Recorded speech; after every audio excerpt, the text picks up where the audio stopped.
Arestado ang tulak ng droga matapos ang bypass operation ng mga tauhan ng Oton Municipal Police Station sa Oton, Iloilo.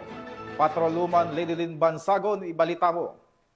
Mas pinating na kampanya kontra illegal na droga, isang truck driver ang naaresto sa matagumpay na anti-illegal drug bypass operation na isinagawa ng Station Drug Enforcement Team ng Oton Municipal Police Station na pinangunahan ni Police Captain Ali V. Estamber, hepe ng Oton MPS, bandang 1:10 ng hapon sa Purok 2 Poblasyon, San Joaquin, Iloilo, nito lamang ika-27 ng Setyembre taong kasalukuyan.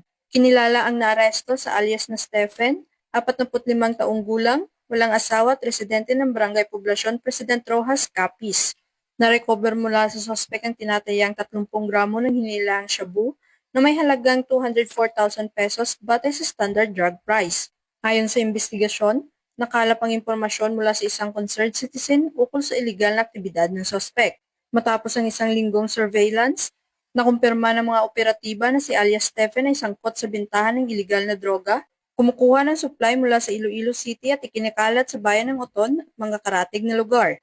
Kasalukuyang nasa kustodiya na ng Oton MPS ang suspect at haharap sa kasong paglabag sa Republic Act 9165 o ang Comprehensive Dangerous Drugs Act of 2002. Ang matagumpay na operasyon ay patunay na walang humpay na pagsisikap ng mga kapulisan ng Iloilo upang sugpuin ang iligal na droga at tiyakin ang kaligtasan ng komunidad ng mga Ilonggo. Mula dito sa Police Regional Office 6, ako ang inyong Police News Network Correspondent, Patroluman Ledilyn Bansagon, alagad ng batas, tagataguyod ng Balitang Pulis.